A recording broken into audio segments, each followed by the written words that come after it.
establishment center in the disaster-hit area last week, including military, police troops and medical service providers.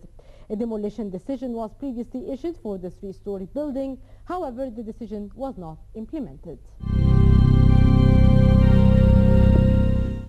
The Minister of Interior, Mohammed Ibrahim, agreed to arm lower-ranking policemen with pistols after they held protests demanding weapons and better work conditions amid a spike in violent crime. Ibrahim agreed to import 100,000 pistols after almost a week of protests by policemen. Police officers and some conscripts are equipped with sidearms and sometimes assault rifles, but the lowest-ranking policemen are unarmed. On Saturday, police and civilian mourners at the funeral of a police captain who died the previous night in a gunfight badly beat a man they believed was involved in the shooting. The governor of Bani Suef, Maher Bibars, told an Egyptian channel that he was later taken to hospital where he escaped. Minister of State Dr. Osama Yassin signed 2 agreements with the UN this week. The first agreement aims at developing youth's capabilities to prepare the employment market, while the second aims to enhance children's skills and abilities through education. More details in the following report. Egypt was the first country in the Arab region to sign a project agreement with the United Nations to expand opportunities for Egyptian youth in the area of volunteerism. Minister of State for Youth Dr. Osama Yassin signed the agreement in the presence of UN Resident Coordinator in Egypt, Mrs. Anita Narwoudi, and discussed ongoing UN activities in support of youth development in a ceremony at the Civic Education Center in Cairo.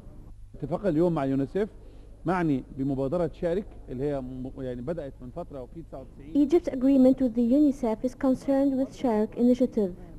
It's also concerned with Mishwari initiative, which is a youth initiative for preparing youth in the field of employment and developing their capabilities. The agreement aims at exchanging studies and researches between the Ministry of Youth and the UNICEF.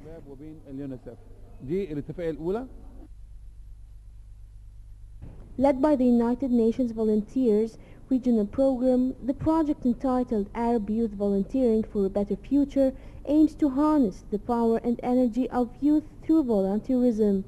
Actually, there has been an ongoing cooperation between UNICEF and the government of Egypt on this issue for several years. But what we do today is expanding the program and expanding the Mashwari program to benefit to a larger number of young people, to help them to transit from youth, from school, from unemployment into hopefully professional life. So the program will be looking at helping young people in Egypt to maximize their potential, to acquire employability skills, which starts from knowing how to prepare a CV, how to make a career plan, how to develop a business plan, for instance, how to develop their self-esteem and believe in their own potential.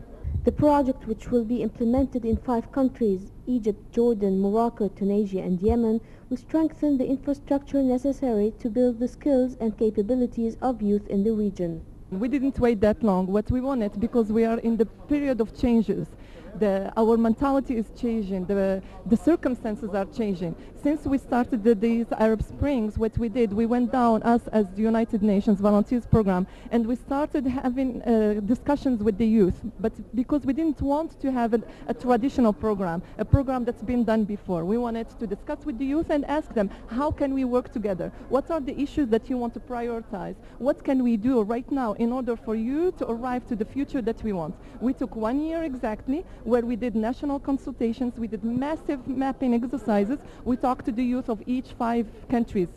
We did national consultations, we came up with prioritization, and then we did a regional workshop where we met with all of the representatives, and then we discussed what are the next steps, how can we do it. This what we signed today is a program that was written with all of these youth. The project will be implemented over a 3-year period.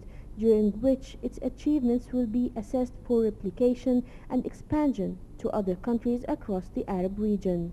Today, Egypt signed two protocols with the UN. The first one was in the field of youth for enhancing their voluntary capabilities, and the second one was for children with the UNICEF. This is Nada Rabia reporting for Nile International. Minister of Finance Dr. El-Mursi Hagazi said that Egypt is making progress in negotiations with the International Monetary Fund on the $4.8 billion loan to the country. He also called on all political powers to put aside differences and focus on what will benefit the country, stressing the importance of pushing the economic performance forward to overcome the current economic crisis. His comments came after the IMF spokesperson Jerry Rice said that the Egyptian authorities are applying a number of modifications to the country economic program, and that the IMF mission will visit Egypt once the authorities have finalized the new amendments.